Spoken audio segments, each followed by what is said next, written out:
which is great for the Masters player. Yeah, and it's great for the team in many cases, especially for teams that have more shallow rosters than other teams, because then they don't have to be constantly recruiting people because they just keep improving and promoting. Yep. Anyway, in the top right position, in the red, representing team Born Gosu, it is Xeladragn. And then in the bottom left, representing all things I don't understand, we have RetrO. Of course, because LiT is lost in translation. Yeah. I mean, I like their logo. Their logo is pretty great, right? However, I think it should just be a hat. Like Indiana Jones style hat. Oh, I see. He's the collector of all things lost in translation. Get out. No. Do you want to solo cast this? I will make you solo cast this. I'll make TBHam cast with me. It'll be okay. TBHam cast with us. Try cast. One interesting thing is Xeladragn did take 2 gases before throwing down that gateway. So maybe some cheeky little play coming out from him. I know nothing about PvP, but I'm going to guess Stargate. I'm very excited. Yeah, it could be Stargate. Could also see some interesting little Twilight into some Dark Templar play. I honestly don't know. I've legitimately never seen that before. 2 gates coming down for RetrO on 1 gas, so we'll probably see some early gateway aggression. Yeah, Cybercore going down. Possible Adept, huge Adept push here. But really nothing is known yet. Xeladragn did take that expansion, so nothing terribly early right now. What I will say, though, is the lack of ZVZ disturbs me, as the CTL is so Zerg heavy. I can't talk about matchups I know, so... and neither can you as you're a Terran. I'm Protoss. Are you Protoss? Yeah. Oh, I thought you were Terran. No. Oh, we've been over this. Yeah, just my name. You have Terran in your name, and you've lived to confuse us all. Yeah. It's my bad for making the name before I played StarCraft. Yep. 2 Stalkers coming out for RetrO here. Meanwhile, Cybercore not quite done for Xeladragn, but shouldn't be the biggest deal in the world. Actually, he only has 1 gate, so there is a window where RetrO could potentially do some harassment. And he's going to need to, considering he's down almost an entire base right now, with a Stargate on the way for Xeladragn. Ha! I was right. I called Stargate, and there was a Stargate, and I don't even know PvP. However, so I have insider news into the mind of Xeladragn right now. Okay. You know how we said we've never seen this before? With the double gas opening before gate? Mm-hmm. Would you like to know why we've never seen it before? Yes. Because Xeladragn had no idea what he was doing. So pretty much he played PvP at the end of the day. I mean, if PvP is anything like ZVZ, yes, you're making stuff up and you're hoping not to die. Yeah, it's rock, paper, scissors. It's just Stargate, Twilight, Robo, or Worker, Rush, Gateway shenanigans. I don't know. So we have the 2 2 Stalkers coming across the map. We have 2 more. Yeah. And Robo coming up. So RetrO is going to be looking to do some damage here. He has He has 2 Stalkers out to the 1 of Xeladragn, and sure, there's a Mothership Core. And actually, did you if both start firing at the same time? Did you know that a Mothership Core will beat a Stalker in a straight up fight? Yep. No upgrades. Very interesting thing there. And interesting to note is that Xeladragn did decide to get that Phoenix before rather than an Oracle. Well, this is a dead Mothership Core, I think. Yeah, Mothership will not fall just yet, but does have no energy. And another Phoenix in production.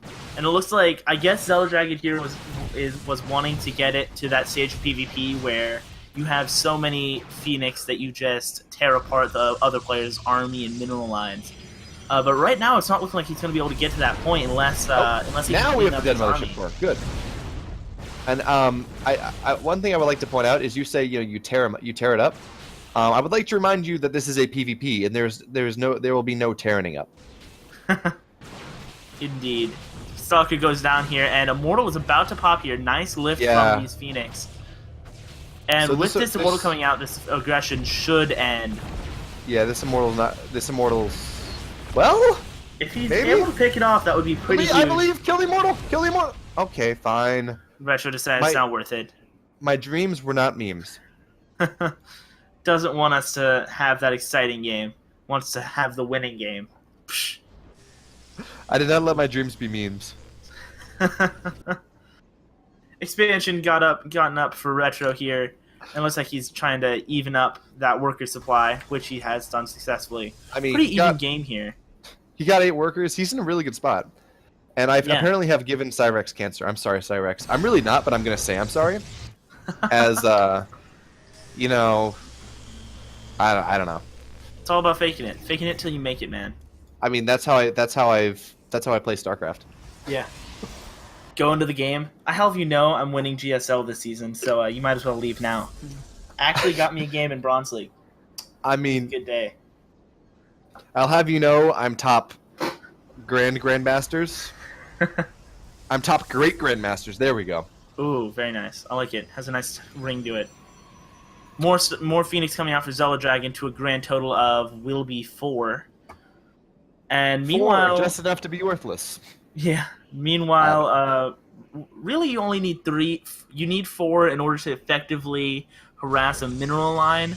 But if with these cannons in place, that's the correct response to these Phoenix, because you're investing so much money into this Phoenix production, and the goal of it would be to, because most of the time if you go for Phoenix, you're going to have the inferior ground force, so you're going to want to go and equalize by harassing those mineral lines and just making it to where they can't leave their base.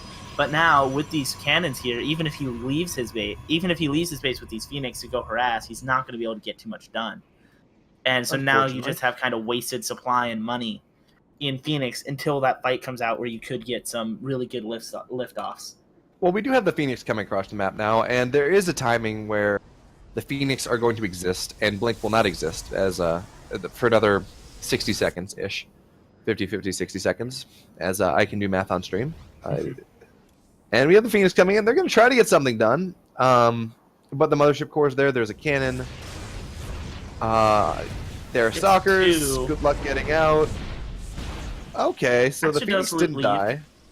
They got 2 workers. I mean, that doesn't account for, the 8 that RetrO got really early game. And of course, the earlier you kill workers, the more impactful it is.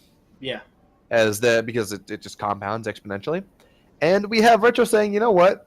I have cannons, I have a Mothership Core, I'm going to launch across the map, and I think I can kill you. Yeah, he has +1 over Xeladragn right now. Xeladragn does have a 10 supply lead, but he's supply blocked with no pylons in sight right now. Xeladragn, however, does have 4 immortals to the 3 of RetrO, which is kind of big, considering immortals really live up to their name in this expansion. They just don't die.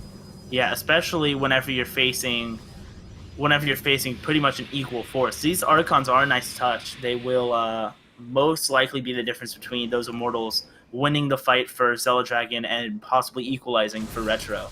And the big thing is you cannot pick up... nice pick-off. Well done by Xeladragn there, picking off that Warp Prism. And now RetrO is pushing up the ramp. These Archons getting huge shots off on these immortals. And the immortals are melting. Suddenly it's an immortal lead for RetrO. Suddenly there are no immortals for Xela, and Xela's just dying. But I mean, the nice pickups Phoenix come in play. now.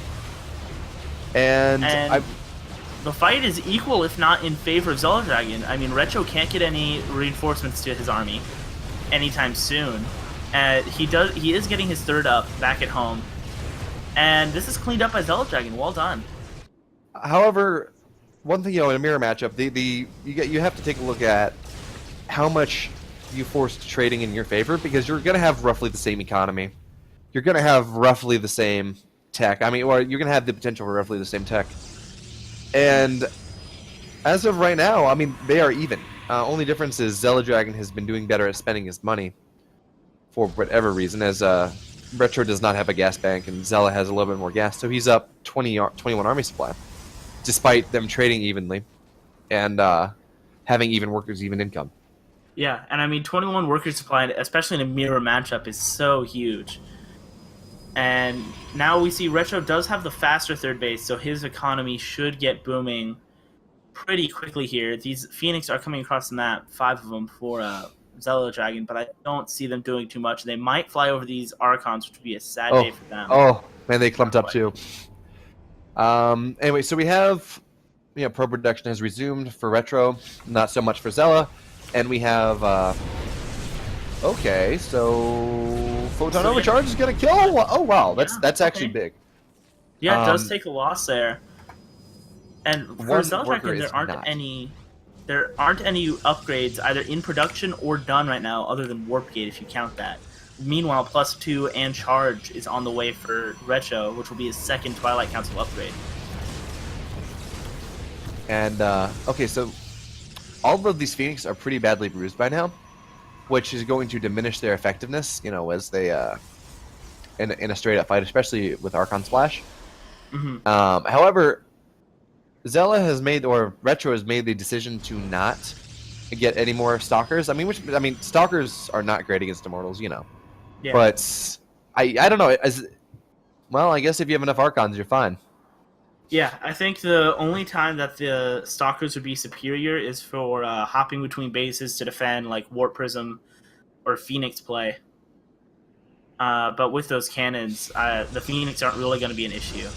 And Xela is deciding not to really go for that Warp Prism. Well, I mean, as you say that, he's getting a decent amount of worker killed, right? And that Warp Prism's going to go down.